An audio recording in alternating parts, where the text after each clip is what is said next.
Okay guys, Florence was wonderful. I did all the things. I'm so tired. I've walked for 7 or 8 hours or something like that today, so I'm just dying of exhaustion. But it was a wonderful day. I definitely don't regret any of it. So we got up early, had breakfast, and then walked to see a leather maker.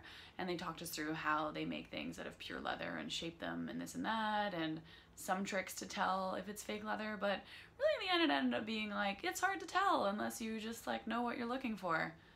So less helpful. Apparently the smell, cutting it and letting it on fire are not good ways to tell. So if anyone tells you that, they're lying. And if they're doing that, then they're probably trying to prove something that's not true, aka it's probably fake.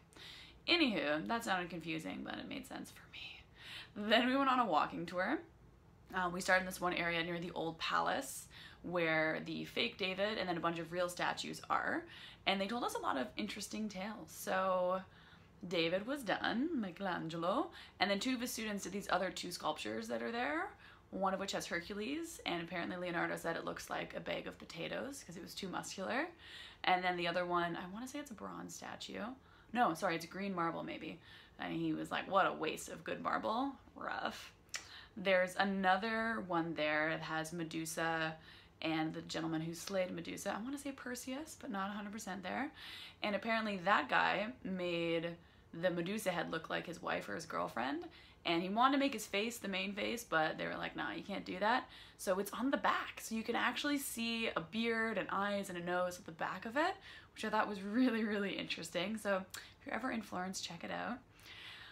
From there, we walked to the bridge, the Ponte Vecchio, which used to be the butchers and the fish and everything, but then they made that corridor for the super rich family and they decided to make this all jewelers instead, and they made them another area that has this wild boar, and you're supposed to like rub its nose now. It's like a touristy thing, but originally it was just to signify this is where the butchers have moved. And then we went over to the Duomo and she told us about, you know, what was built when. You know, they have a baptistry there, but it used to be a temple and then they changed it so that it made more sense for the religion they were actually practicing.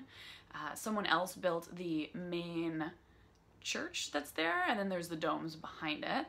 And St. Peter's Basilica were modeled after those domes, just bigger. And I went inside. It was also very pretty. The ceiling is unreal. The paintings on it are just beautiful. So it was lovely to get to see that.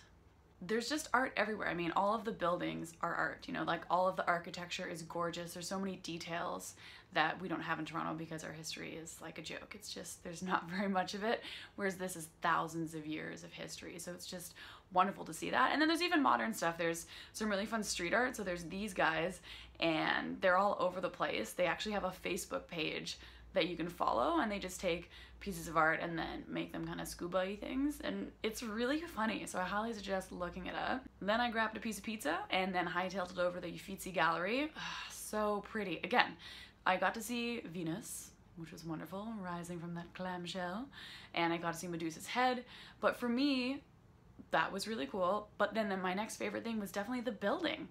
I felt like a lot of people weren't realizing all of the art that was the building itself. You looked up and it was just covered in paintings or gilded in gold with these beautiful patterns, or there were these rooms that just were gorgeous. So it was such a treat to get to visit. I loved it. However, at this point my legs were just dying because I've been walking so much in general. It got tricky at the end, but I made it. Then I crossed and went to the less touristy side and tried to find Rasputin's. I believe I found it, but I think it's they put these kind of garage doors over the areas when they're not open yet. I won't be going. I've decided that my legs are done. It's also started raining quite aggressively. It's also very cold and windy, so I think I'm good. I've gone to a cool speakeasy in London called Cahoots. Definitely check it out if you're ever going there, London, England. And I just can't go to Rasputin's, but looked really cool. Apparently the cocktails are wonderful yet expensive. What are you gonna do? Because I was in the area, I started looking up food and I had the best pasta of my life. It was a tagliatelle and it had wild boar on it. The boar was tender. You could tell they'd cooked it really slow and long, and the pasta was just so fresh and so delicious. People were looking at me funny because I was just like every single bite. I don't think I've ever taken that long to eat anything, but I just was loving it so much that, you know, I wanted to savor it because I'm never gonna have it again, probably. After that, I needed a nap. I had 100% a nap. Then I went back out. I caught the sunset at, I want to say it's Michelangelo's Square. It's up on the hill. Aggressive walk, but so gorgeous. And every few seconds, it just got more and more gorgeous. The colors got more and more vivid. We walked down these stairs to go back into town, and it was just magical. Such a beautiful, beautiful scene to get to see. Then we grabbed some dinner. We had gnocchi. It's a big pasta day, but I walked for 8 hours and I walked up and downhill a lot, so hoping maybe I evened out. I also had no wine of any kind all day long, just water, so fingers crossed.